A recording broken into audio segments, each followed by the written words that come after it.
Yes sir. Yes, बताइए functions क्या होता है? Yes function sir. किसी ने फंक्शंस बनाए हैं आज से पहले किसी अदर प्रोग्रामिंग सर लैंग्वेज में? फंक्शंस बता दीजिए सर, नहीं बनाया सर। देखिए बता फंक्शंस, दीजिए सर, नहीं बनाया। चलिए मैं, देखिए फंक्शंस का मतलब यही है बेसिक सा कि आप कभी भी प्रोग्राम आप लिख रहे हो तो उस केस में कभी कोड रीयूजेबिलिटी, दो चीज़ आता है, कोड रीयूजेबिलिटी, कोड ऑप्टिमाइजेशन। ये मैं आपको बताता हूँ। जैसे आपने कोई फंक्शन लिखा और मैं अपना स्क्रीन शेयर करता हूँ पहले ताकि आप लोग को विजिबल हो। मैं जो याद नहीं है सर।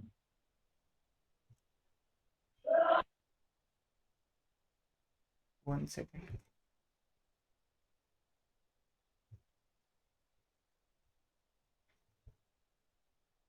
मेरा स्क्रीन विजिबल है आप लोग को?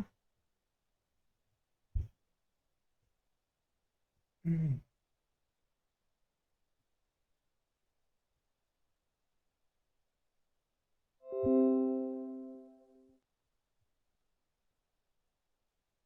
हम्म। चलिए देखिए फंक्शन, जैसे आप, मैं यहाँ पे एक कोड लिखता हूँ। जैसे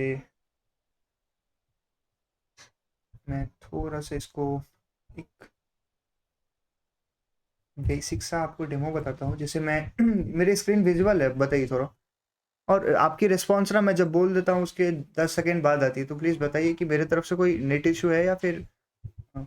नेटवर्क इशू है सर। ओके, नेटवर्क इशू है सर। चलिए देखिए, मैं अगर थोड़ा इसको एक, देखिए यहाँ पे आप मेन फंक्शन देख रहे हैं। यहाँ पे main function C plus plus language में एटलीस्ट किसी प्रोग्राम को लिखने के लिए एक बेसिक सा फंक्शन जो रिक्वायर्ड है वो आपका मेन फंक्शन है। ये इंट मेन जो लिखा हुआ है यहाँ पे, इंट का मतलब यहाँ पे होता है कि रिटर्न टाइप क्या होगा आपका फंक्शन। कहीं कहीं पे आप वॉइड भी लिखते हैं, कहीं कहीं पे आप स्ट्रिंग लिखते हैं, कहीं कहीं पे इंटीजर लिखते हैं। इसका बेसिक सा मतलब यही होता है कि जब भी आप कोई प्रोग्राम बना रहे होते हैं और वो फंक्शंस के रूप में बना रहे हैं तो उस फंक्शन को कभी ना कभी कुछ रिटर्न करना होगा। इन केस अगर मान लीजिए यहाँ पे ये रिटर्न ज़ीरो है और ज़ीरो का डेटा टाइप क्या है, इंटीजर डेटा टाइप का है, राइट।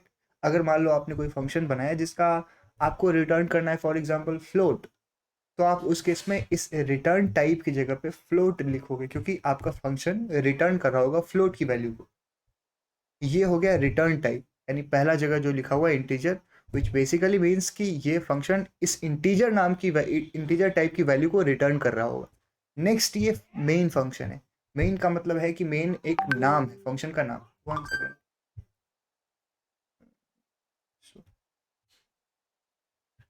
देखिए हम लोग ऑलरेडी वेट कर रहे हैं, 10 मिनट तक कर चुके हैं। आप लोग टाइम से ज्वाइन कीजिए।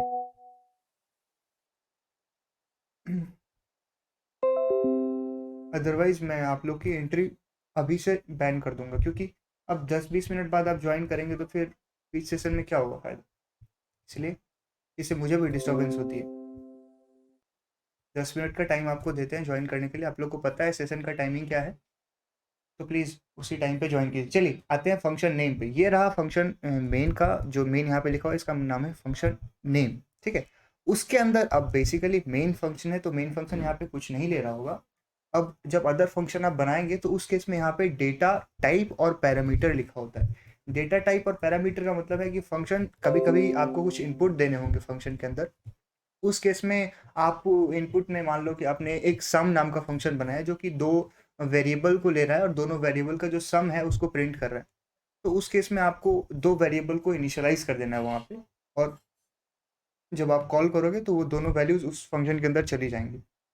फाइनली हमने यहाँ पे लिखा है कि ये एक ब्लॉक के अंदर आपका कोड होगा और जिसके अंदर कोड एग्जीक्यूट होगा।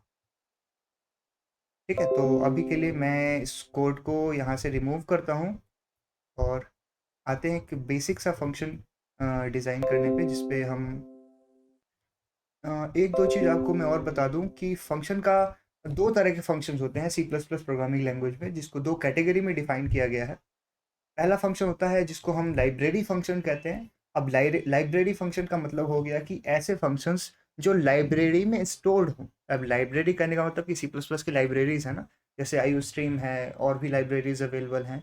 तो उस लाइब्रेरी के अंदर बहुत सारे फंक्शंस डिफाइंड हैं और वो फंक्शन को जब आप कॉल करेंगे तो उस लाइब्रेरी को इंक्लूड करके वो फंक्शंस कॉल कर रहे होंगे। तो वो लाइब्रेरी फंक्शन के कैटेगरी में आते हैं। सेकंड टाइप की कैटेगरी है user defined functions. User defined function का मतलब यही है कि यूज़र जब किसी फंक्शन को डिफाइन कर रहा होगा, उस केस में यूज़र उसको कॉल करेगा, यूज़ करेगा अपने यूज़ केस के हिसाब से। तो वो फंक्शन की कैटेगरी होगी यूज़र डिफाइंड फंक्शंस।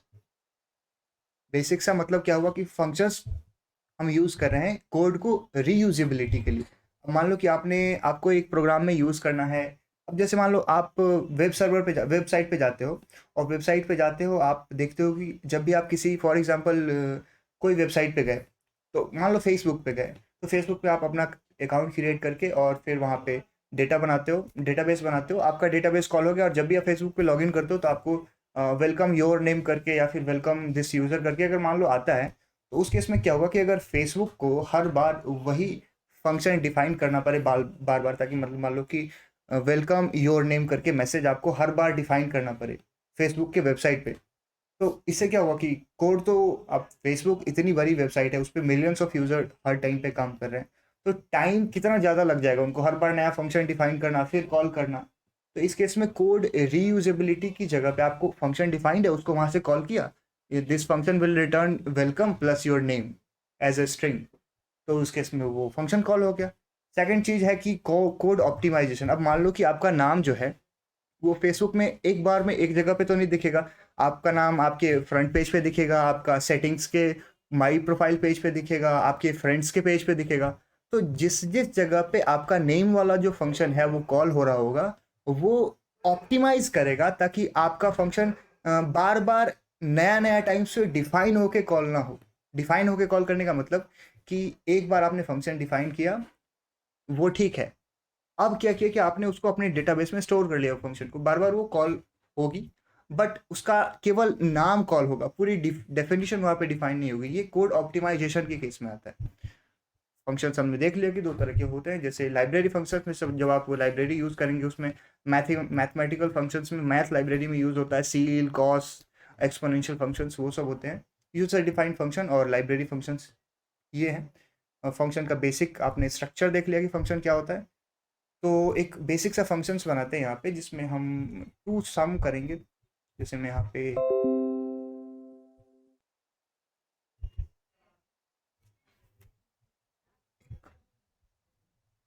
बेसिक सा फंक्शंस बनाते हैं जिसमें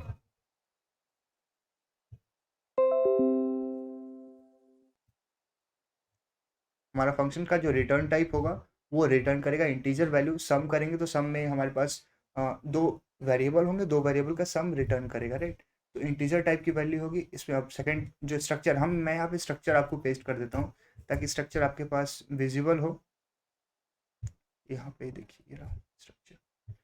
तो कमेंट आउट कर देते हैं, कमेंट आपको पता है ये दो फॉरवर्ड स्लैश टू सम यहाँ पे लिख देते हैं, ये फंक्शन नेम हो गया। अंदर में पैरामीटर तो अभी बेसिक के लिए मैं कोई पैरामीटर यूज़ नहीं करूँगा।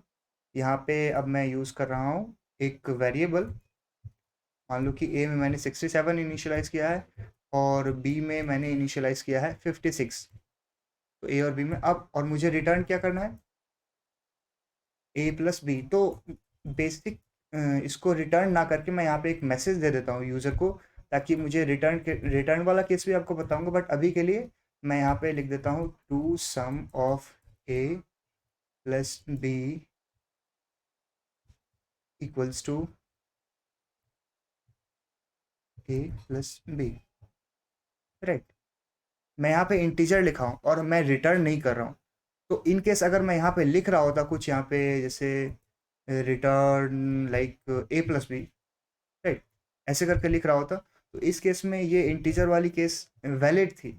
बट यहाँ पे मैं कुछ रिटर्न नहीं कर रहा हूँ, तो मैं सीधे यहाँ पे लिख दूंगा वॉइड ताकि ये रिटर्न ना करे। और अब मैं जाके मेन फंक्शन पे आ जाऊँगा। मेन फंक्शन पे आने के बाद मैं यहाँ पे इसको कॉल कर रहा हूँ ये फंक्शंस, ठीक है।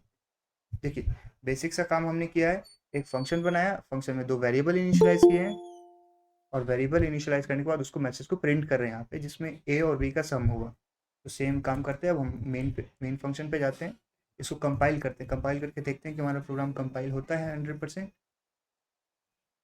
सो यस, कंपाइल हो गया। कंपाइल होने पे हमारा एक सॉफ्टवेयर बनेगा, उसे रन कर देते हैं। देखिए to sum of function A plus B is 123। यहाँ पे ए की वैल्यू प्लस बी की वैल्यू 67 56 को आप सम कीजिए तो 123 आया। मैं यहाँ पे रिटर्न नहीं कर रहा हूँ। तो आपको पता होगा सी लैंग्वेज में भी आप यूज़ कर रहे होंगे, तो फंक्शन जब रिटर्न नहीं कर रहा होता है उस केस में हम वॉइड रिटर्न करते हैं। वॉइड विच बेसिकली मीन्स कि कुछ जगह वहाँ पे कुछ भी रिटर्न नहीं हो रहा है। किसी को कोई डाउट?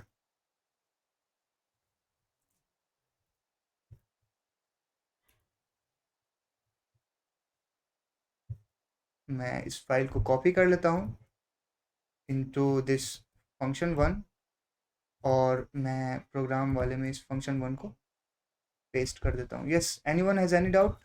मैं आपको दूसरा केस बताता हूँ जिस केस में मैं फंक्शन को स्टोर हेलो। कर। यस यस यस अनुज।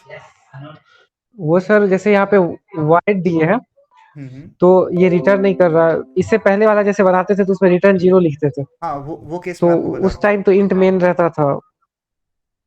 जैसे ये तो टाइप वन हो गई, फंक्शन की टाइप वन। अब यहाँ पे इसमें सर रिटर्न कैसे कुछ नहीं कर रहा, मतलब रिटर्न क्या रिटर्न करने का यहाँ बात हो रहा है? मतलब जैसे सी आउट है यहाँ पे, ए प्लस बी, तो वहां तो कुछ इंटीजर ही ना होगा जो रिटर्न करता होगा।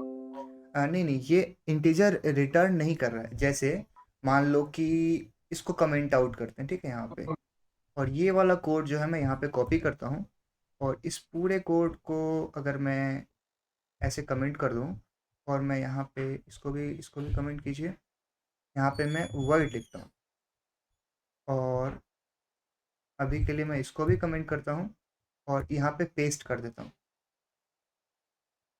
और इसको भी कमेंट कर देते हैं। ठीक है, 1 सेकेंड मैं आपकी प्रॉब्लम को एक्सप्लेन करने के लिए।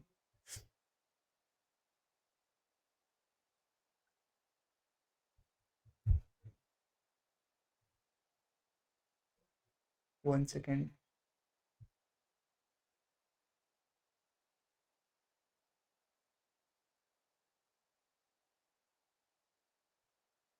मेन फंक्शन इस कंपाइलर में ज़ीरो ले रहा है, बट सिंप्लिसिटी के लिए चलो इस कंपाइलर में तो मेन फंक्शन ज़ीरो ही लेगा। तो मैं इसको यहाँ से कमेंट आउट कर देता हूँ आपके लिए। 1 सेकेंड, समझाने के लिए। देखिए यहाँ पे क्या हो रहा है कि अब देखो यहाँ पे ये फंक्शन था हमारे पास main function, right. Main function में रिटर्न जीरो लिखा, तो ये इंटीजर टाइप की डेटा टाइप है। यहाँ पे वॉइड अगर मैं लिख देता यहाँ पे वॉइड, तो उस केस में हमारा फंक्शन कुछ भी रिटर्न नहीं करेगा और डायरेक्ट मैसेज हो जाएगा। यहाँ पे डायरेक्ट मैसेज देके ये फंक्शन प्रिंट कर देगी। सेम कोड को मैंने यहाँ लिख दिया और कुछ भी रिटर्न नहीं करूँगा। जैसे मैं यहाँ पे इस फंक्शन का केवल नाम लिखा है मैंने, यहाँ पे रिटर्न कुछ भी नहीं कर रहा है। ये फंक्शन के अंदर मैंने सी आउट वाली वैल्यू लिखी ना, ये प्रिंट कर रहा है। यहाँ पे जब मैं रिटर्न लिख रहा होता है, जैसे रिटर्न ए प्लस बी लिख रहा होता है यहाँ पे, तो उस केस में ये वर्ड की जो डेटा टाइप है तो मुझे चेंज करके यहाँ पे इंट लिखनी पड़ती है। जैसे मान लो मैं यहाँ पे इंट लिख देता हूँ, ठीक है। अब देखो आपको समझ में आएगी। ये कोड को मैं यहाँ से कमेंट आउट करता हूँ, और यहाँ से यहाँ तक इसको रिमूव कर देते हैं, और अब मैं इसको यहाँ पे टू सम लिख देता हूँ। यहाँ पे इंटीजर लिखा मैंने, यहाँ पे रिटर्न कर दिया ए प्लस बी। इसको भी कमेंट कीजिए। अब चूंकि ये वैल्यू रिटर्न होगी, तो ये फंक्शन अगर मैं यहाँ पे इसको अगर रन करूँ आपके लिए, तो यहाँ पे कुछ भी मुझे मैसेज प्रिंट नहीं हो रहा है। यहाँ पे टू सम कॉल करने का यही तरीका है। आप फंक्शन को पहले यहाँ पे डिफाइन करो, और डिफाइन करने के बाद जो भी नाम है आपका यहाँ पे, जैसे फंक्शन का नाम है टू सम, तो मैं यहाँ पे टू सम लिख दिया। और अब मैं इसको जाके यहाँ पे अगर मैं रन करके बताऊँ, देखो तो अभी यहाँ पे मैसेज जो होगा वो कुछ भी प्रिंट नहीं होगा हमारे पास। देखो मैसेज कुछ भी प्रिंट नहीं हुआ यहाँ पे। क्यों प्रिंट नहीं हुआ मैसेज? एनीवन कोई बताएगा मैसेज क्यों प्रिंट नहीं हुआ?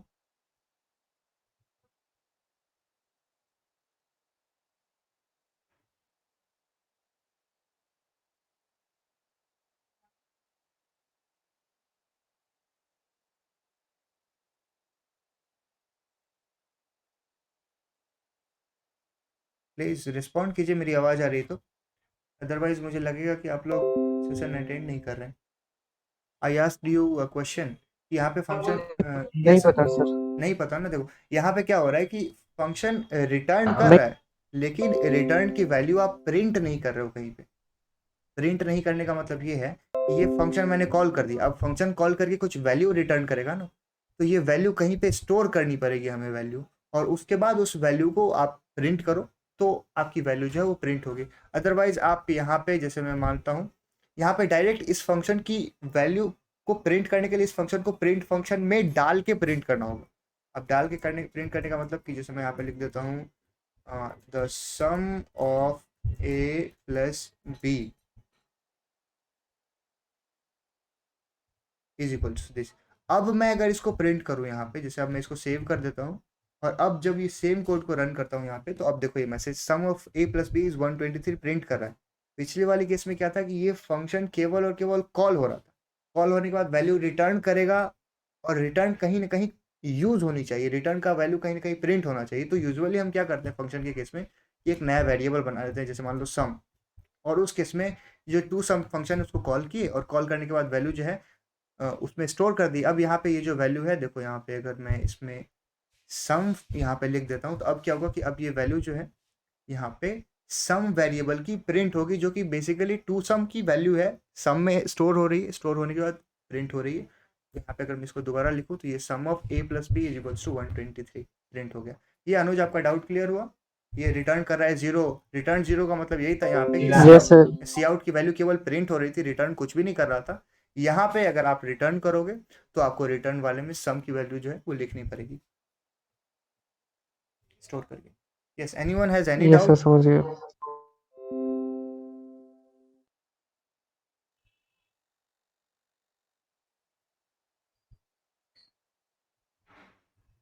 किसी को नो कोई? सर। चलिए तो फिर मैं दूसरा वाला फंक्शन अब इसको नया फाइल बनाता हूँ, जिससे फंक्शन वन था function two dot C P P कर देते हैं यहाँ पे, और मैं इस वाले मेन की वैल्यू को function two dot C P P में स्टोर करके और मूव कर देता हूँ प्रोग्राम्स में। तीसरा प्रोग्राम हम करते हैं स्वैप का। जैसे हमारे पास दो वेरिएबल हैं और दो वेरिएबल को स्वैप करने का प्रोग्राम है। तो मैं यहाँ पे इस टू सम की जगह पे इसको मैं यहाँ पे स्वैप का प्रोग्राम लिखूंगा और इसको भी यहाँ से हटा दीजिए। तो स्वैपिंग का काम यही है कि जैसे हमारे पास वी हैव टू वेरिएबल्स। मेरी स्क्रीन छोटी नहीं ना है, आपके आपको विजिबल है ना ये, मतलब फॉन्ट लेंथ इसका छोटा तो नहीं है ना, दिख रहा है ना आपको screen?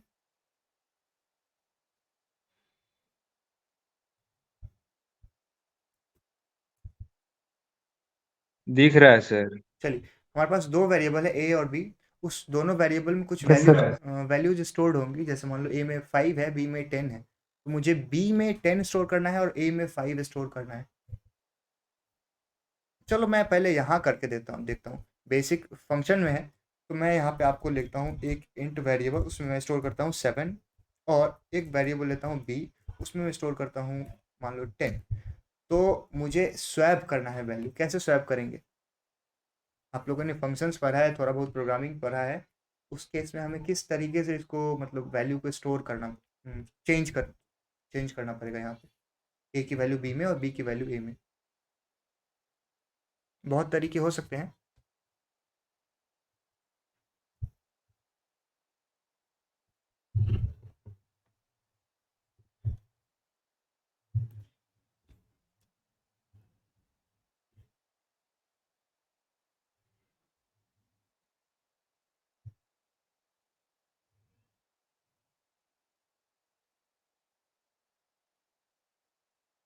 Guys I asked you a question, please respond.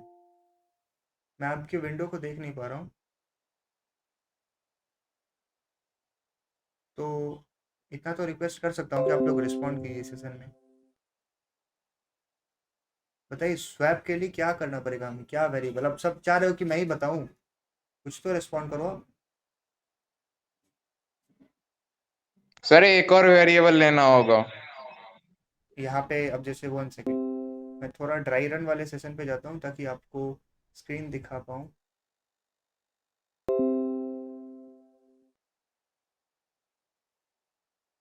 Sir A B के अलावा एक और वेरिएबल लेना होगा।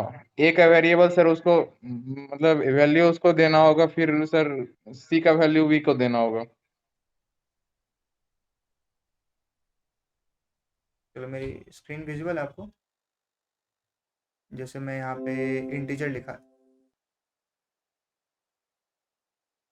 ये 1 सेकेंड, यस सर।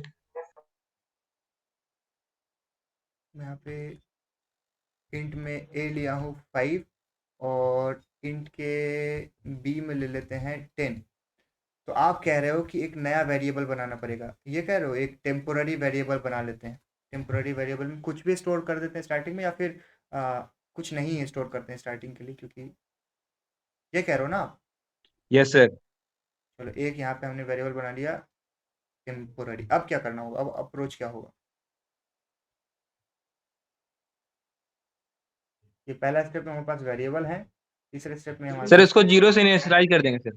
तो जीरो से इनिशियलाइज करना चाहते हो, चलो जीरो से इनिशियलाइज भी कर देते हैं। चलिए अब क्या करना है?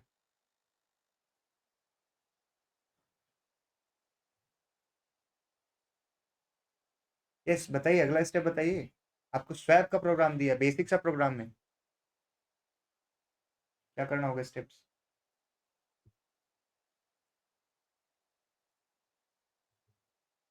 मैं एक को रिस्पॉन्ड होते हुए नहीं देख रहा, बाकी सर सब उसको रिस्पॉन्ड। जीरो से इनिशियलाइज नहीं करेंगे। जीरो से इनिशियलाइज क्यों नहीं करेंगे?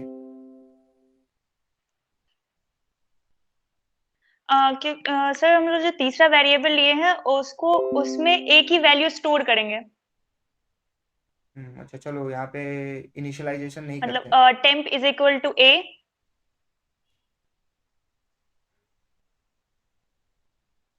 मैं नेक्स्ट स्टेप में लिख दूँ यहाँ पे टेम्प इक्वल्स टू ए। हाँ चलिए अब अगला स्टेप क्या होगा? हाँ, तो ए की जो वैल्यू थी वो टेम्प में स्टोर हो गई, तो फिर ए खाली हो गया, तो फिर बी की जो वैल्यू है वो ए में स्टोर कर देंगे, तो फिर बी इज इक्वल टू ए। यहाँ पे ये कह रहे हो ए की वैल्यू में बी डाल दी, अब बी की वैल्यू ए में इनिशियलाइज हो गई। इस स्टेप में ए हैज हाँ बीज वैल्यू, राइट। चलिए अब नेक्स्ट स्टेप क्या होगा हमारे पास? हाँ, और अब जो टेम्प की जो वैल्यू है वो बी में डाल देंगे, तो B is equal to temp. Okay, temp में हमारे पास ऑलरेडी ए की वैल्यू स्टोर्ड है, तो अब मैं टेम्प में यहाँ पे ए की वैल्यू डाल देता हूँ। ए की वैल्यू स्टोर है। हाँ। ओके, और फाइनली अब जब हम प्रिंट कर रहे होंगे मैसेज, जैसे अब मैं यहाँ पे प्रिंट लिखूंगा तो ए की जो वैल्यू हाँ, होगी, तो ए और बी की वैल्यू प्रिंट करवा देंगे। ओके यहाँ भी मैसेज लिख देते हैं प्रिंट, तो यहाँ पे बी की जो वैल्यू होगी वो ए वाली दिखेगी, राइट। चलिए सबको समझ में आया? किसी को कोई doubt? Yes. Okay thanks thanks Nisha. So चलिए अब हम नो सर। नहीं समझ में आया? देखिए 1 सेकेंड, ए में हमारे पास वैल्यू थी 5, दिख रही है आपको? बी में वैल्यू थी 10। हमने एक थर्ड वेरिएबल बनाया। आया सर। Yes yes. अनुज मैं आपके लिए बता रहा हूँ। अनुज आपको समझ में नहीं आया ना? 1 सेकेंड रुक जाइए, मैं फिर से बता रहा हूँ। थर्ड वेरिएबल इनिशियलाइज समझ आ गया सर। Yes sir. अच्छा तो नो सर बोला आपने शायद, इसीलिए मैं बोल रहा हूँ। चलो मैं रिकैप कर देता हूँ। थर्ड वेरिएबल हमने टेम्पोररी यहाँ पे इसलिए बनाया था ताकि हमारे पास वैल्यू जो है वो एक बार में, अगर ए में बी इनिशियलाइज कर देते हैं, मान लो यहाँ पे ए में बी इनिशियलाइज हो गया, तो बी की वैल्यू यहाँ पे ए में इनिशियलाइज हो गई। अब हमारे पास बी की वैल्यू ये भी बी में है और ए की वैल्यू भी बी में है, तो ये डेडलॉक का कंडीशन हो गया ना। अब बी की वैल्यू ही है हमारे पास, तो हमें ए की वैल्यू कहीं ना कहीं से लानी पड़ेगी ना, या फिर ए की वैल्यू कहीं ना कहीं स्टोर करनी पड़ेगी। तो उस केस के लिए हमने यहाँ पे ए की वैल्यू को एक टेम्पोररी नाम का वेरिएबल बनाया था, उस केस में स्टोर किया। और स्टोर करने के बाद उस टेम्पोररी में चूंकि ए की वैल्यू है यहाँ पे, बेसिकली यहाँ पे इस स्टेप में यही है कि टेम्पोररी का काम ये है कि एक टेम्पोररी वेरिएबल बना के ए की वैल्यू को रख लो। इन केस अगर आप बाद में आप यूज़ करोगे तो बी की वैल्यू में इनिशियलाइज कर देना, तो बी की वैल्यू में इनिशियलाइज कर दिया है। और फाइनली जब आप इसको प्रिंट करोगे यहाँ पे, तो इस केस में यहाँ पे ये जो बी की वैल्यू है यहाँ पे प्रिंट हो जाएगी, यहाँ पे ए की वैल्यू। अब चलते हैं प्रोग्राम पे। प्रोग्राम पे देखते हैं कि सेम प्रोग्राम जो है उसको मैं आपको प्रोग्राम में रन करके बताऊंगा। हाँ, इस स्वैपिंग का बहुत सारा तरीका हो सकता है, बट अभी के लिए मैं एक थर्ड वेरिएबल का तरीका जो है वो अपनाऊंगा। नेक्स्ट क्लास में आपको होमवर्क में दूंगा कि विदाउट थर्ड वेरिएबल भी आप कर सकते हैं प्रोग्राम। तो उस केस के लिए आपको मैं होमवर्क दूंगा, यही रहेगा आपका होमवर्क कि आप विदाउट थर्ड वेरिएबल प्रोग्राम करें। तो अभी के लिए मैं चलता हूँ इस फंक्शन के अंदर, और फंक्शन के अंदर मैं यहाँ पे लिखता हूँ। यहाँ पे फंक्शंस हमने बनाए नहीं है, तो मैं यहाँ बेसिक रेफरेंस के लिए एक थर्ड वेरिएबल बना लेता हूँ। मेरी स्क्रीन विजुअल है ना? आपने इनिशियलाइज नहीं करना है वैल्यू स्टार्टिंग में, तो मैं ए की वैल्यू स्टोर कर दिया और ए में अब स्टोर कर देता हूँ बी की वैल्यू और बी में अब फाइनली स्टोर कर देता हूँ। सर यस बोलिए। सर वैल्यू इनिशियलाइज करेंगे तो क्या होगा? वैल्यू इनिशियलाइज करेंगे तो ए की जो वैल्यू होगी उसमें बी की वैल्यू आ जाएगी और बी की जो वैल्यू थी पहले उसमें टेम्पोररी वेरिएबल इनिशियलाइज हो जाएगी। बेसिकली टेम्पोररी में ए की वैल्यू पहले स्टोर करा के रखी है एक स्टेप में। अभी मैं आपको ये कोड लिख के फिर मैं ड्राई रन करूँगा, उस केस में आप देखना कि ए की वैल्यू किस जगह पे क्या है और चेंज कैसे हो रही है। तो मैं यहाँ पे अगर मैं बिफोर इनिशियलाइजेशन अगर आप मैं एक स्टेटमेंट लिख दूँ यहाँ पे कि value of A, let me just finish writing and then I will explain. Okay, मैं यहाँ पे ए लिख देता हूँ। सर ए की वैल्यू नहीं सर। क्या? सर टेम्प का वैल्यू इनिशियलाइज करेंगे तो क्या होगा? टेम्प की वैल्यू को इनिशियलाइज मतलब यहाँ पे ये जीरो कह रहे हो, ये जीरो में इनिशियलाइज कर देंगे? Yes sir. नहीं कुछ नहीं होगा। टेम्प अब वैल्यू ए में कुछ अंतर पड़ेगा सर क्या? कुछ अंतर नहीं पड़ेगा। आप या तो इनिशियलाइज कर सकते हो, नहीं भी इनिशियलाइज कर सकते हो। आपको टेम्प की वैल्यू चेंज करनी है ना, बाद में टेम्प की वैल्यू में ए ही डालना है। तो पहले इनिशियलाइज करने के लिए इसलिए नहीं बोला कि 2 बार इनिशियलाइजेशन स्टेप हो जाएगा। यहाँ पे इनिशियलाइजेशन भी एक स्टेप होता है। मतलब मान लो कि आप कोई फंक्शन बनाओ, इन केस आप कुछ वैल्यू इनिशियलाइज कर रहे होगे उसमें, अभी तो आपका प्रोग्राम एक स्टेप का है। जब 10,000 स्टेप कर रहे होंगे तो 10,000 बार इस टेम्प की वैल्यू को इनिशियलाइज करना पड़ेगा। समझ रहे हो मैं क्या कह रहा हूँ? उस केस में 10,000 वैल्यू इनिशियलाइजेशन एक स्टेप होता है। तो उस केस में आप इनिशियलाइज मत करो, जिस जगह पे ज़रूरत हो फंक्शन को इनिशियलाइज करने की उसी जगह पे वैल्यू को इनिशियलाइज करो। ये बेसिक सा मतलब होता है। वेरिएबल जैसे स्पेस कॉम्प्लेक्सिटी और टाइम कॉम्प्लेक्सिटी नाम की 2 चीज़ होती है। जब हम आगे सेशन के बाद जब प्रोग्राम कर रहे होंगे और प्रोग्राम में हमारे पास कुछ एरर आएंगे, जहाँ पे एरर स्पेस कॉम्प्लेक्सिटी और टाइम कॉम्प्लेक्सिटी का एरर आएगा, वहाँ पे हम देखेंगे कि क्यों वैल्यू को इनिशियलाइज करना या फिर कितने बार फंक्शन हमारा टाइम ले रहा है, वो क्या डिफरेंस आता है इनिशियलाइजेशन में, या फिर जो फंक्शन रन करते हैं उसके इसमें कितना टाइम लग रहा है, लेटेंसी क्या है प्रोग्राम की, वो प्रोग्राम आउटपुट का चीज़ है। बेसिक से आप यही समझो कि आप इनिशियलाइज भी कर सकते हो। अभी तो आपका कोड कुछ भी नहीं, मतलब एक स्टेप का कोड है, आप रन करोगे तो कोई दिक्कत नहीं है। बाद में जब आप हायर लेवल के प्रोग्राम करोगे तो उस केस में आपको पता चलेगा। ठीक है, अभी के लिए मैं इसको बिना इनिशियलाइज कर, आप चाहो तो इनिशियलाइज भी कर सकते हो, नो इश्यूज इन दैट।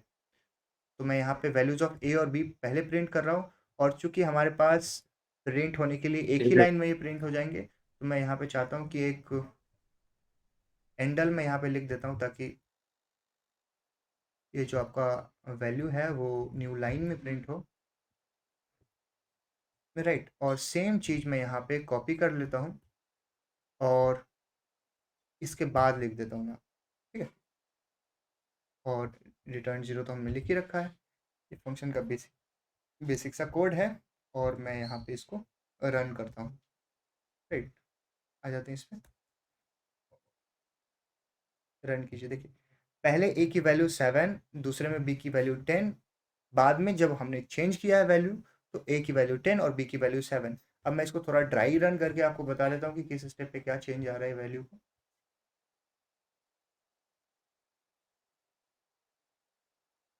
आप स्क्रीन पे देखते रहिएगा, यहाँ पे वेरिएबल जो है इनिशियलाइज होंगे और वैल्यू उसमें चेंज होंगी। तो यहाँ पे आप इस जगह पे स्क्रीन पे देखिएगा विंडो पे, मैं इसको थोड़ा सा छोटा कर देता हूँ ताकि, यस देखिए ए में वैल्यू 7 दिख रही है आपको राइट साइड में, हल्की सी ग्रेड आउट में हल्की सी डिम है ओपेसिटी उसकी, यहाँ पे आप देखते रहिएगा। बी में 10। अब देखिए इनिशियलाइज यस करने पे सर। ये जो टेम्पोररी वेरिएबल के अंदर 3279, ये जस्ट एक गार्बेज वैल्यू है जो आपने कुछ इनिशियलाइज नहीं किया है, उस केस में ये वैल्यू इसमें इनिशियलाइज्ड है। प्रोग्राम कंपाइलर अपने आप से इनिशियलाइज करता है वैल्यू, जो कि गार्बेज वैल्यू होती है। नेक्स्ट स्टेप पे आते हैं, यहाँ पे वैल्यू ए में 7 और बी में 10 प्रिंट हो जाएगी। इस केस में यहाँ पे आई, अब हमने टेम्पोररी वेरिएबल जो बनाया था, यानी ऊपर में ये वाला जो वेरिएबल यहाँ पे बनाया था उसका यूज़ हो रहा है, यहाँ पे यूज़ हो रहा है। उसमें ए की वैल्यू इनिशियलाइज हो रही है, ए में 7 है और टेम्प में ये गार्बेज वैल्यू। तो अब मैं जब इसको नेक्स्ट लाइन में रन करूँगा, यानी इसको इस लाइन को एग्जीक्यूट करूँगा, तो अब टेम्प की वैल्यू जो है वो ए वाली वैल्यू इनिशियलाइज हो जाएगी 7, और बी की वैल्यू जो है ए में इनिशियलाइज हो जाएगी। देखिए यहाँ पे गौर से देखिए, बी में वैल्यू 10 है, यहाँ पे ए की वैल्यू है 7। अब जब मैं इसको रन करूँगा तो अब की ये जो ए की वैल्यू है वो 10 इनिशियलाइज हो जाएगी। देखना यहाँ पे लाइन, ये लाइन की वैल्यू देखते रहना आप। यहाँ पे b की वैल्यू 10 थी पहले, टेम्पोररी में 7 है जो कि a की वैल्यू है। अब मैं उस 7 वाली वैल्यू को b में इनिशियलाइज कर रहा हूँ। b में अभी देखिए यहाँ पे a की वैल्यू भी 10 है और b की वैल्यू भी 10 है। ये सेम प्रीवियस वाला केस हो गया, जब हम टेम्पोररी वेरिएबल नहीं इनिशियलाइज कर रहे होते तो हमें केवल 2 ही वैल्यू होती, जैसे a में 10 होती, b में भी 10 होती, तो फिर 7 लाते कहाँ से। इस केस के लिए हमने टेम्पोररी वेरिएबल बनाया और अब यहाँ पे जब वैल्यू देखेंगे तो ये b में 7 और टेम्पोररी में भी 7 था। चूंकि टेम्पोररी का ज़रूरत अब नहीं है तो अब मैं मैसेज यहाँ पे अगर प्रिंट करूँगा तो ये a की वैल्यू चेंज होकर b वाली आ जाएगी और b की वैल्यू चेंज होकर a वाली आ जाएगी। फाइनली रिटर्न 0 पे कोड आ गया और फाइनली हमारा कोड जो है एग्जीक्यूट होकर रन होकर यहाँ पे ये जो वैल्यू है वो प्रिंट हो जाएगा। ठीक है, आपको चूंकि मैं फंक्शंस पढ़ा रहा हूँ तो आप ये सारे के सारे कोड को एक स्वैप नाम का वेरिएबल बनाओ, सॉरी स्वैप नाम का फंक्शन बनाओ। यहाँ पे वॉइड लिखो और स्वैप फंक्शन बनाओ, इसमें कुछ वैल्यू नहीं डालना है और आपको ये सारे के सारे कोड को इसके अंदर लिख देना है। और ये लाइन्स ऑफ कोड को यहाँ से हटा दीजिए और मैं यहाँ पे जस्ट स्वैप नाम का फंक्शन जो है वो कॉल करूँगा और कॉल करने के बाद मैं इसको दोबारा से रन करता हूँ और अगर रन करेंगे तो ये सेम टू सेम आउटपुट यहाँ पे दिखेगी। ठीक है, सबको समझ में आ रहा है? किसी को कोई डाउट?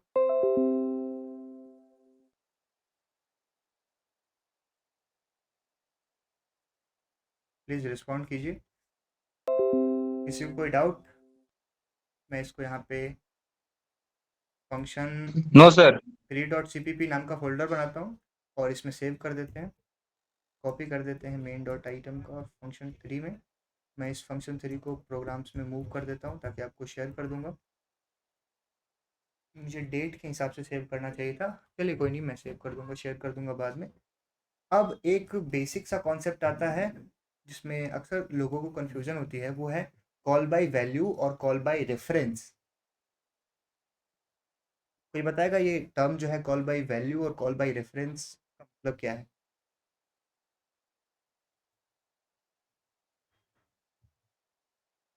एनीवन?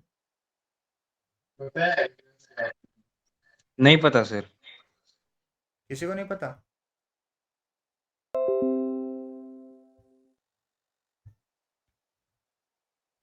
अच्छा, आप लोग रिस्पॉन्ड करने से इतना डरते क्यों? नो नहीं, सर। नहीं पता तो फिर भी बोल दो नहीं पता, बट रिस्पॉन्ड करो। 1-2 बच्चे रिस्पॉन्ड कर रहे हैं हमारे सेशन में। नहीं पता है सर। चलिए नहीं पता है तो अच्छी बात है, बट रिस्पॉन्ड कीजिए। चलिए, कॉल बाय वैल्यू, अब मैं इस फंक्शन को थोड़ा सा चेंज करता हूँ आपके लिए और यहाँ पे अब मैं वैल्यूज को पास करूँगा, इंटीजर टाइप की a और इंटीजर टाइप की b। ठीक है, और यहाँ पे इसको रिमूव करते हैं यहाँ पे, और मैं आपको यहाँ पे बेसिक सा मतलब बताया था। यहाँ पे डेटा टाइप और पैरामीटर जब आप यूज़ कर रहे होंगे तो उस केस में आपकी वैल्यू जो है यहाँ पे जाएगी। अब ये हमारा फंक्शन जब कॉल हो रहा है तो हमारे पास देखिए no matching function call for swap. इसका मतलब ये है कि candidate function not viable requires 2 argument but 0 were provided. इसका मतलब कि फंक्शन में 0 आर्ग्यूमेंट्स हम दे रहे हैं बट हमारे पास रिक्वायरमेंट 2 है। 2 का मतलब a और b वेरिएबल बनाया हमने। तो मैं यहाँ पे एक वेरिएबल दे देता हूँ, a के लिए मैं यहाँ पे लिख देता हूँ 5 और b के लिए मैं यहाँ पे लिख देता हूँ 10। ठीक है, और दोबारा इसको रन करते हैं।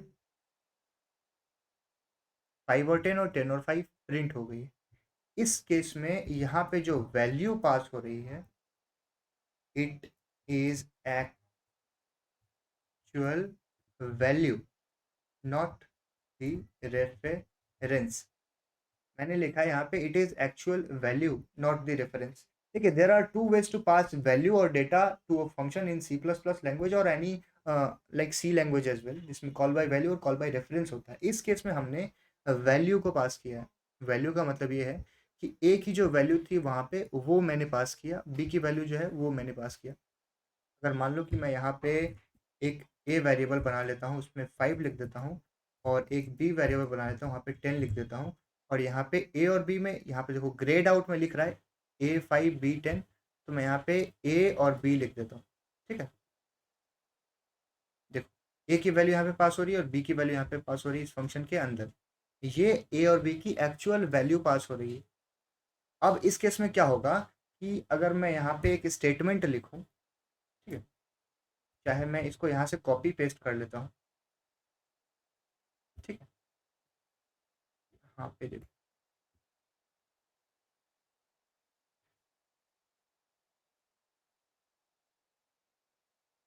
थोड़ा ध्यान से देखिएगा यहाँ कोड में जो, देखिए पहले हमारे पास वैल्यू थी ए में 5 और बी में 10, ठीक है, ए में 5 और बी में 10, इतना तक सबको समझ में आ रहा है, ए में 5 और बी में 10 है। स्वैप नाम का फंक्शन हमने कॉल किया है यहाँ पे, स्वैप, ठीक है। स्वैप अपने अंदर दो इनपुट वेरिएबल ले रहा है, ए और बी, और अपने अंदर ये कुछ ऑपरेशंस कर रहा है यहाँ पे, देखिए, और एक मैसेज जो है स्क्रीन पे प्रिंट कर रहा है, यानी एक बार में ए की वैल्यू 5, बी की वैल्यू 10। फिर जब ये अपने अंदर स्वैप फंक्शन का, ये देखिए ये जो आउटपुट आपको यस सर। यहाँ तक दिख रहा है, ये स्वैप फंक्शन के अंदर का आउटपुट है, यानी ए की वैल्यू 5 यहाँ पे देखिए, और बी की वैल्यू इस जगह पे 10, जो बेसिक हमने दिया है वहाँ पे वो आउटपुट दे रहा है। फाइनली अपने अंदर कुछ ऑपरेशंस करता है थर्ड वेरिएबल को लेके, और आउटपुट दे देता है हमारे पास ए में 10 और बी में 5, चेंज कर देता है। अब हम आते हैं अपने मेन फंक्शन में, और इस मेन फंक्शन से पूछते हैं कि भैया हमारा जो ए का वेरिएबल है और बी का वेरिएबल है, क्या वो सच में चेंज हुआ है। सच में चेंज करने का मतलब कि ए और बी की वैल्यू सही में स्वैप हुई, हमने फंक्शन कॉल किया स्वैप की और वैल्यू दिए उसको ताकि हमारा वैल्यू चेंज हो जाए, तो उसके लिए हमने यहाँ पे फंक्शन को कॉल किया दोबारा, और दोबारा यहाँ पे फंक्शन को कॉल किया एक बार, इसमें फंक्शन की हमारी जो आउटपुट है वो दिख गई, यहाँ पे वैल्यू चेंज हो गई, ए में 10 और बी में 5।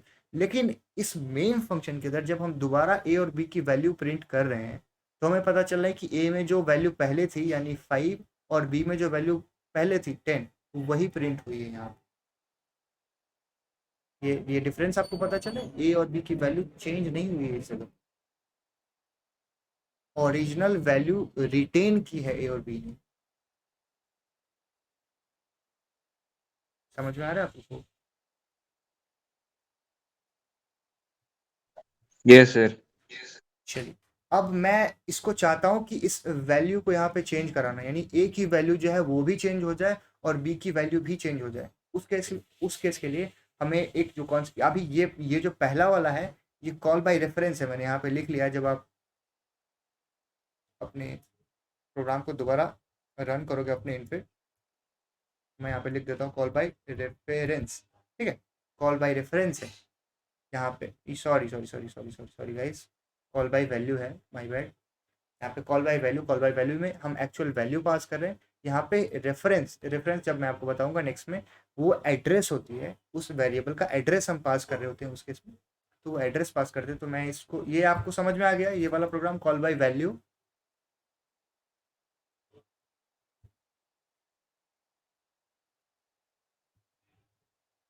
Yes sir. मैं थोड़ा सा डिस्क्रिप्टिव नेम यूज करता हूँ ताकि आपको, कॉपी कर लेते हैं यहाँ पे मेन वाली फाइल, सॉरी,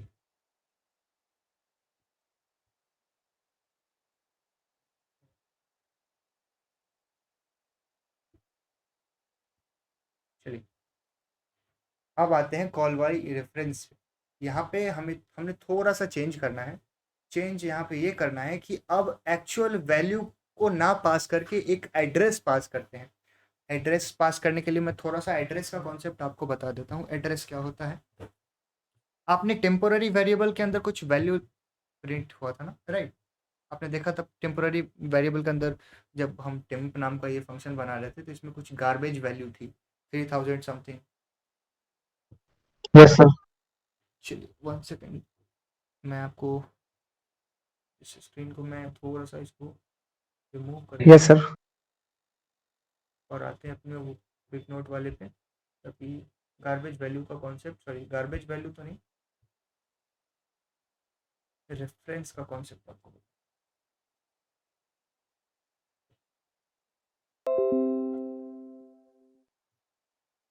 विजुअल है मेरी।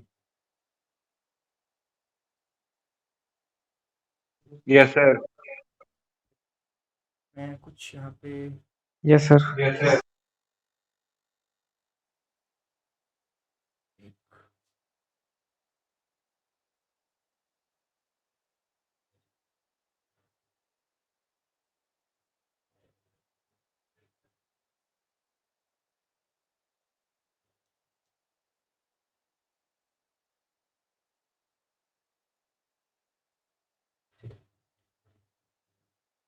इसमें मैं रख देता हूँ, मान लो कि इसका नाम है टेम्प, इसकी नाम है ए, और इसका नाम है बी, और इसका नाम मान लो सम लिख दिया। सम बेसिकली ए और बी की जो वैल्यू है, यानी सम है ए प्लस बी का, वो स्टोर करेगा। टेम्पोररी में हमने ए की वैल्यू इनिशियलाइज की थी। यहाँ पे मैं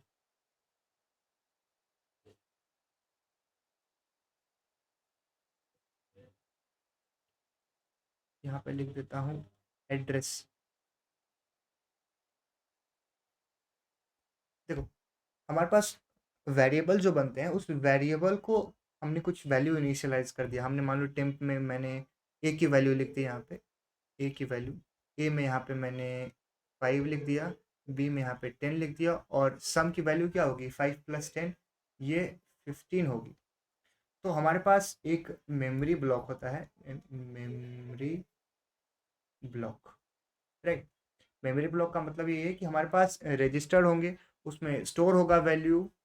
अब जैसे आप, मैं यहाँ पे एक बॉक्स बना लेता हूँ यहाँ पे।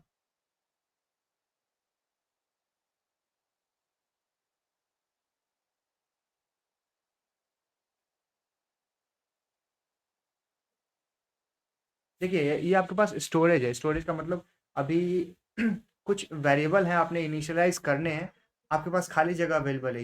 ये वाला खाली जगह है, फिर ये वाला खाली जगह है, इस तरह से बहुत सारे स्पेसेस हैं आपके पास अवेलेबल, ठीक है।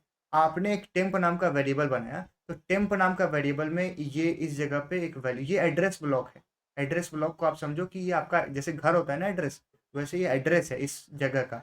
इस एड्रेस में कोई रहेगा, इस आपके घर में आप रहते हो, तो ये आपकी जो एड्रेस है, वो एड्रेस और आप में डिफरेंस है ना, आपके और एड्रेस में। जैसे टेम्प की जो वैल्यू होगी एक्चुअल, और टेम्प का जो एड्रेस होगा, उसमें डिफरेंस होगा।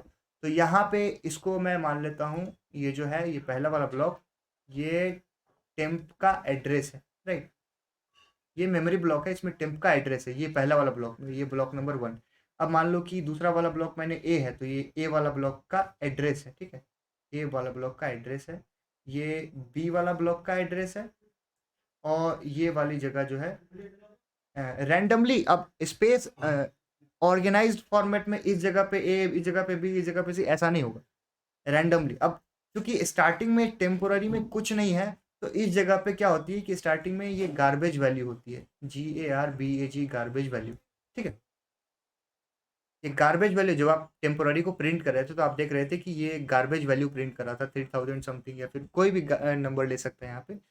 तो अभी के केस में इसमें जो वैल्यू, यहाँ पे मैं लिख देता हूँ, ये 1 सेकंड रुको, यहाँ पे मैं इसको, ये रहा इसके लिए एड्रेस ब्लॉक, ये रहा इसके लिए एड्रेस ब्लॉक, ये रहा इसके लिए एड्रेस ब्लॉक, और ये रहा इसके लिए एड्रेस ब्लॉक, ठीक।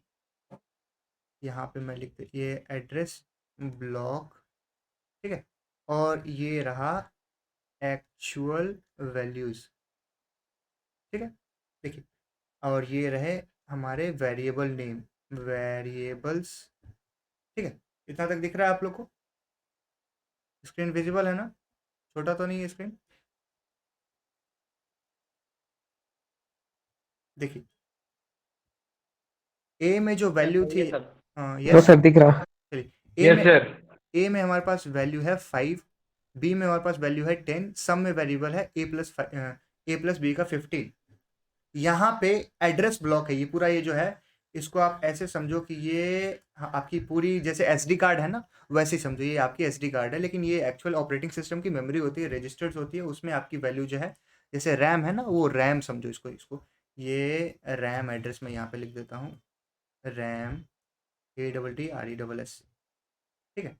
इसमें से ऑपरेटिंग सिस्टम का काम क्या है कि ऑपरेटिंग सिस्टम यही कर रहा है, आपके मेमोरी को मैनेज कर रहा है, किस जगह पे किसको कौन सी वैल्यू देनी है, वो ऑपरेटिंग सिस्टम का काम है। ये जो सारा वर्क है, ये OS का वर्क है, किसको कितनी वैल्यू इनिशियलाइज करनी, वैल्यू नहीं, किसको किस जगह पे इनिशियलाइज करना है, किसको कितनी जगह देनी है। RAM management and all those things are managed by operating system, which is a system software. यहाँ पे टेम्प वाली वैल्यूज को भी, ये वाली जो एड्रेस ब्लॉक मिली है पहली वाली, ये भी OS ही है, ये गार्बेज वैल्यू है जो ये भी उसी की काम है यहाँ पे। तो A और B में हमारा जो प्रोग्राम था, उसमें एक्चुअली ए की जगह पे 5 थी और बी की जगह पे 10 थी, वो इनिशियलाइज हो रही थी। आपने क्या किया था, उस वैल्यू को बस एक तरह से वैल्यू को डाल दिया जाए, यानी ए की जगह पे बी की वैल्यू डाल दी और बी की जगह पे ए की वैल्यू डाल दी। मतलब ऐसा समझो कि कॉपी कर दिया आपने, राइट। कॉपी इस जगह पे किया, जैसे ए वाली वैल्यू को बी में डाल दिया और बी वाली वैल्यू को ए में डाल के कॉपी किया है, और कॉपी करने के बाद आपने फाइनली प्रिंट कर दिया था। बट एक्चुअल जो कंटेंट थी एड्रेस की वो चेंज नहीं हुई। अब ए की वैल्यू में जो कंटेंट है, अब ए को पूरे इस घर के अंदर से हटाना है ना, ये वाले जगह से हटाना है, बी को इस वाले जगह से हटाना है। आपने तो बस ये वैल्यू को कॉपी कर दिया। अब ए तो अभी भी इसी में है, इसी घर के अंदर है। आप किसी जगह पे किसी को कॉपी कर रहे हो, जैसे आपने कॉपी किया। आप जैसे मान लो कि एक फाइल से दूसरे फाइल को, जैसे एक फोल्डर से मैं अक्सर कॉपी करता हूँ ना, जैसे मेन वाले फाइल को किसी दूसरे नाम के फाइल में बना के कॉपी करके फिर दूसरी जगह मूव कर देता हूँ। अब मूव करने से तो एक जगह से दूसरी जगह मूव हो जाता है, लेकिन मेन वाली कंटेंट तो उसी जगह पे रहती है ना। अब मुझे अगर पूरा मेन को रिमूव करना होगा तो उस पूरे मेन को उस जगह से एड्रेस से रिमूव करना पड़ेगा ना, उस मेन वाले एड्रेस पे जाके या तो उसके कंटेंट को पूरा रिमूव करना पड़ेगा, या फिर किसी दूसरा कंटेंट डालना है तो वो रिमूव करके हमको वो कोई कंटेंट है वो डालना पड़ेगा। यहाँ पे हमारा बेसिकली प्रोग्राम वही कर रहा था कि स्वैप वाले फंक्शन में कॉल तो हो रहा था, बट एक्चुअली में वैल्यू ही चेंज हो रही थी। यहाँ पे रेफरेंस, अगर किसी का एक्चुअल एड्रेस चेंज करना है तो उसके एड्रेस की वैल्यू एड्रेस ब्लॉक डालना पड़ेगा ना, ताकि एड्रेस ब्लॉक की वैल्यू चेंज हो वहाँ पे। तो उस केस में हमें एड्रेस को देना पड़ेगा और एड्रेस में वैल्यू जाके चेंज करनी पड़ेगी। अगर ए की वैल्यू को चेंज करना है तो ए के एड्रेस पे जाके उसको वैल्यू को चेंज करना पड़ेगा, बी की जगह पे जाना है तो बी के एड्रेस में जाके उसको वैल्यू को चेंज करना पड़ेगा, ताकि ये जो मेमोरी ब्लॉक है उसमें ए और बी की जगह पे केवल कॉपी ना हो, वो वैल्यू एड्रेस में जाके चेंज हो। तो मैं क्या करूँगा अब नेक्स्ट वाले प्रोग्राम में कि मैं स्वैप वाले फंक्शन में यहाँ पे मैं लिख देता हूँ कॉल बाई रेफरेंस। ये मैं थोड़ा बहुत बेसिक से चल रहा हूँ, ये इतना बेसिक से समझाना आपको ज़रूरी है या फिर आप डायरेक्ट जा सकते हैं? ये मैं चूँकि बेसिक आपको बता रहा हूँ ताकि आपका ये जो डाउट है वो क्लियर हो। इन केस अगर आपको आती है ये चीज़ें तो मैं इतना बेसिक नहीं चाहूँगा, ठीक है? You can ask me sir these things we know. Otherwise मुझे आदत है बहुत बहुत बेसिक चले जाना फिर बेसिक आपको बताना, ठीक है?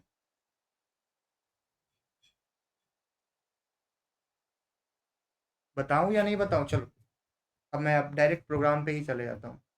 सर बेसिक से ही बताइए। सर हेलो बेसिक से ही बताते। चलिए चलिए ठीक है बस। तो फिर हेलो हाँ हाँ बोलिए,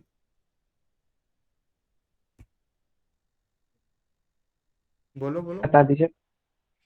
हाँ चलो ठीक है, मैं बेसिक से ही बता रहा हूँ। मुझे लग रहा था कि ये बेसिक चीज़ें आपको आती हैं, अदरवाइज तो मैं नहीं बताता, बट इन केस चलिए। मैं स्वैप फंक्शन बनाया था, स्वैप में डाल रहा था वैल्यू एक्चुअल, यहाँ पे ए और इंट में बी। अब आपने ये एड्रेस वाला कॉन्सेप्ट पढ़ लिया सर, ये वैल्यू जो है ना, आप बोलोगे यहाँ पे कि सर ये एक्चुअल वैल्यू आप डाल रहे हो, यहाँ पे आपने बस वैल्यू को कॉपी किया है इस जगह पे, आपने जस्ट यहाँ पे वैल्यू को कॉपी किया है, नथिंग एल्स। आपको एड्रेस को चेंज करनी है, ये इंट तो कहीं आके स्टोर हो रहा है ना यहाँ पे, ये तो एक जस्ट अ कॉपी कैट है यहाँ पे। आपको तो उस एड्रेस पे, ए वाली एड्रेस पे जानी है, और ए वाली एड्रेस पे जाके आपको जो वैल्यू है वो चेंज करनी पड़ेगी। ये बेसिक्स आपका फंडा होगा।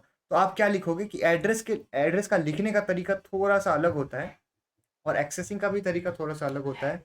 तो मैं आपको बताता हूँ कि एड्रेस का लिखने का तरीका जो है वो कुछ इस तरह से होगा। इंट के अंदर आप स्वैप लिखोगे, और मैं इसको अच्छे से समझाऊंगा जब आपको पॉइंटर वाला कॉन्सेप्ट पढ़ा रहा हूँ। यहाँ पे ए लिखोगे और यहाँ पे लिखोगे बी, और जब आप ए और बी में वैल्यू पास कर रहे होगे तो ए में आपकी होगी एड्रेस ऑफ ए और बी में जो होगी वो एड्रेस ऑफ बी पास कर रहे होगे। एड्रेस को पास करना और एड्रेस को एक्सेस करने का तरीका थोड़ा सा डिफरेंस है। अब जब जैसे मान लो कि आपने प्रिंट करना, जैसे मैं यहाँ पे ऊपर दिखाता हूँ आपको, इस जगह पे आइए, आपको ये एड्रेस ब्लॉक है, ये एड्रेस ब्लॉक दिख रहा है आप, इसको जब आपको प्रिंट करना हो तो आप एड्रेस ऑफ ए लिखेंगे, यहाँ पे एड्रेस ऑफ ए लिखिएगा, यहाँ पे एड्रेस ऑफ टेम्प लिखिएगा, इसको यहाँ पे मैं लिख देता हूँ टेम्प, और यहाँ पे एड्रेस ऑफ बी, सिमिलरली यहाँ पे एड्रेस ऑफ सम लिखिएगा, ठीक है? आपको वैल्यू को प्रिंट करना है। जैसे मान लो कि मैंने एक थर्ड, जैसे यहाँ पे टेम्प वेरिएबल बना लिया, एक अनदर टेम्प, थोड़ा कन्फ्यूजन हो जाएगा, मैं यहाँ पे बना लेता हूँ, मान लो एक्स बना लिया मैंने यहाँ पे। तो मैं यहाँ पे एक इंटीजर टाइप का वैल्यू बनाता हूँ एक्स, और उसमें स्टोर कराता हूँ ए का एड्रेस। ए का एड्रेस के लिए मुझे ए का एड्रेस लिखना पड़ेगा। ये एड्रेस ऑफ ऑपरेटर है, इसको आप ADDRESS एड्रेस ऑफ ऑपरेटर कहते हैं, which is basically use to print the address.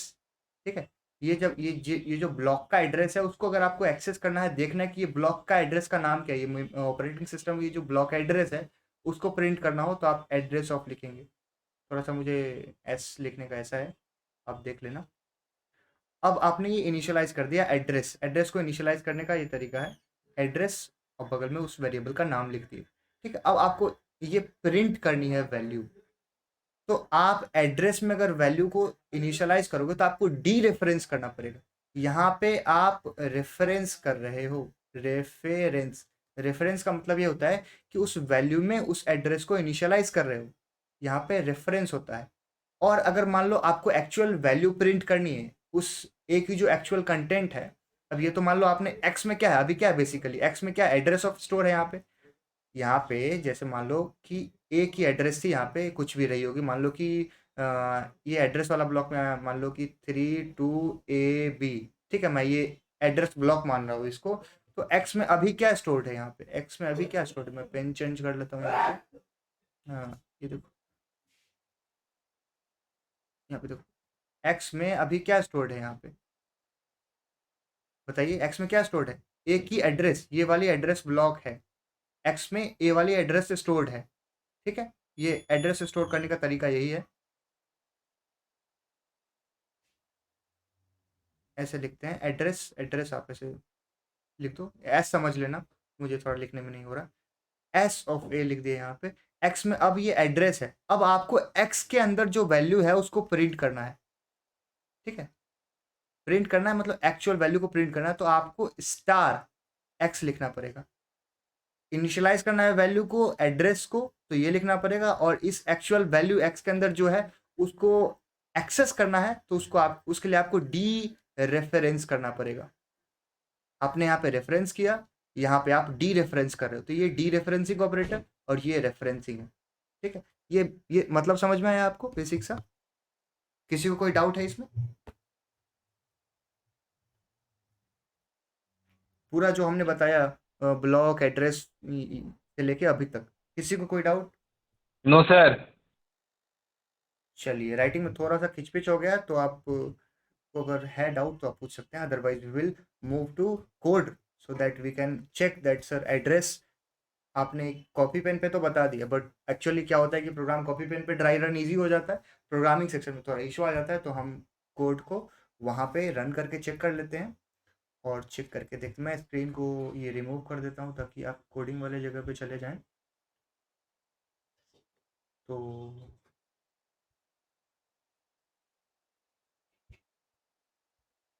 Yes, screen visible है मेरी, दिख रही है आप लोग को स्क्रीन?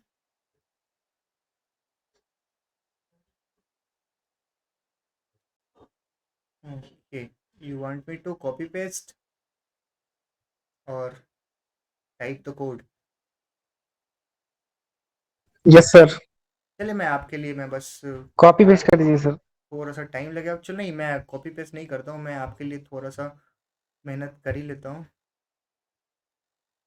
मैं चेंज कर देता हूँ। अदरवाइज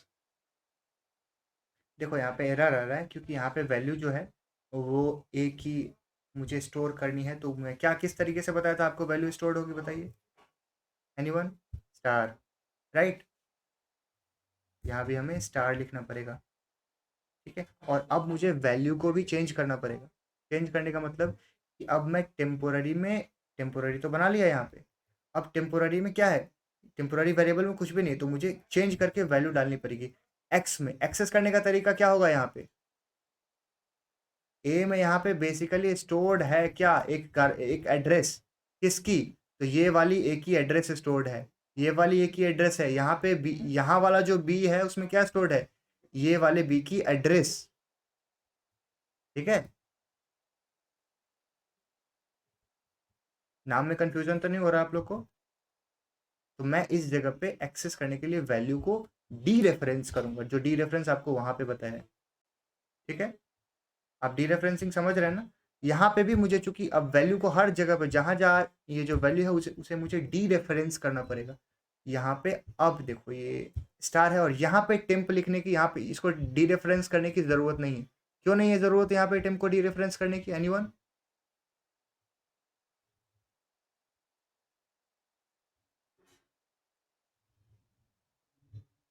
यहाँ पे एक्चुअल वैल्यू इनिशियलाइज कर दी है हमने, तो ये वैल्यू ही इनिशियलाइज हुई है। स्टार ए का मतलब है डी रेफरेंस, इसलिए यहाँ पे ये स्टार यहाँ पे टेम्प के आगे ज़रूरत नहीं लगाने की, ठीक है? आपको जब यहाँ पे प्रिंट करना होगा मैसेज, तो यहाँ भी आपको प्रिंट करने के लिए ये ए वाली वैल्यू नहीं, आपको स्टार ए लिखनी पड़ेगी और यहाँ भी आपको स्टार बी लिखना पड़ेगा इन केस आप मैसेज को प्रिंट करना चाहते हो।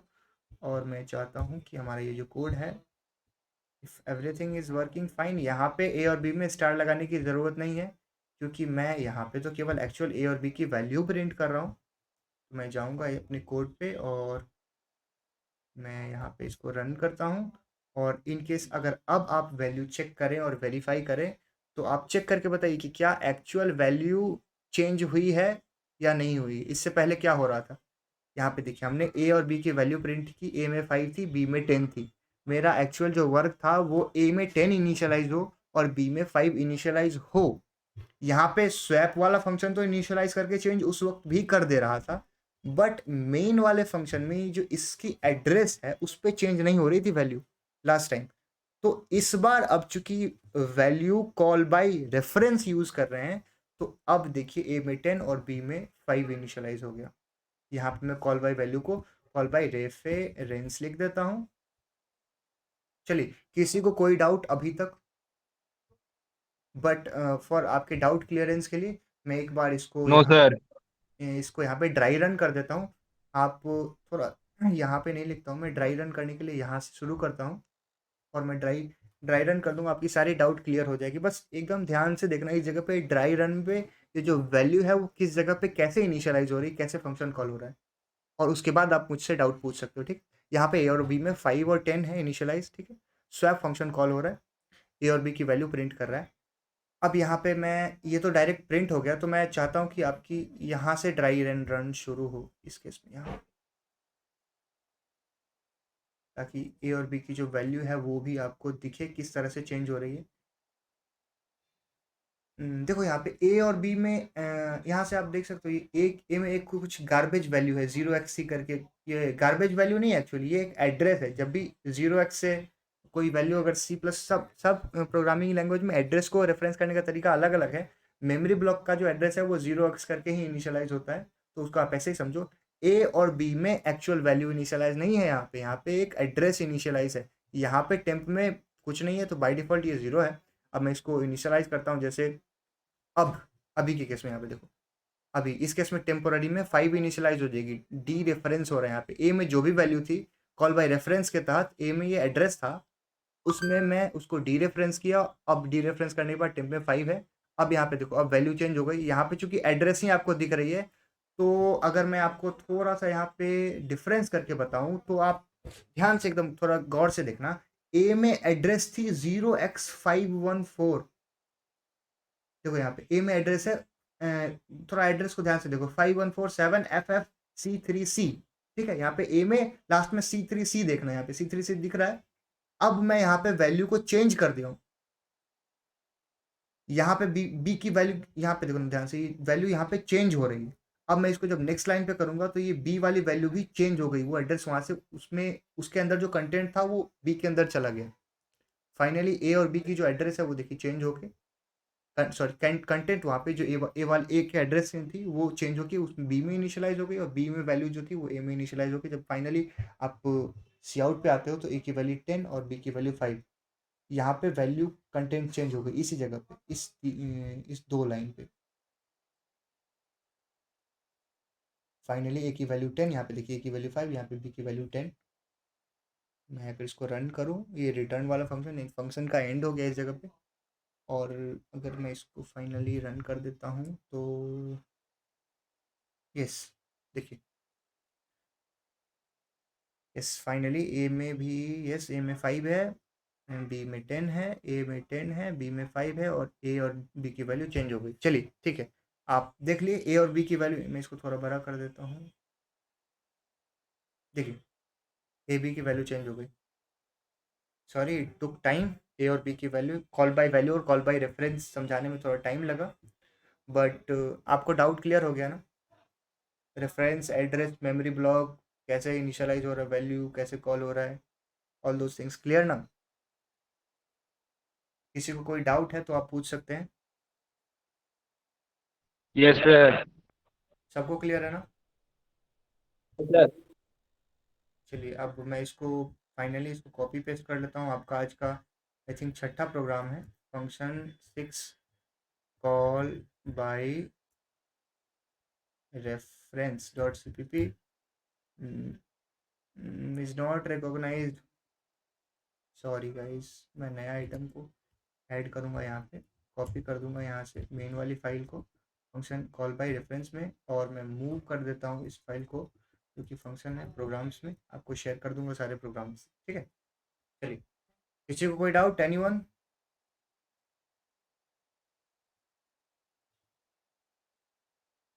नहीं है डाउट?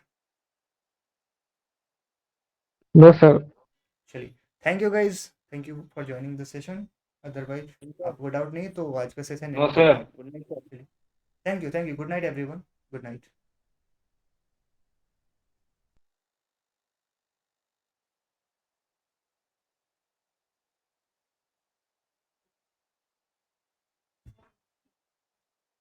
आप लोग कोई doubt you can ask.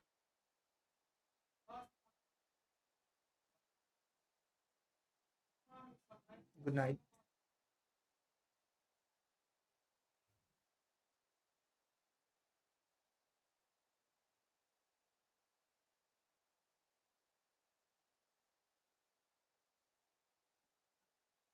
Okay guys, good night.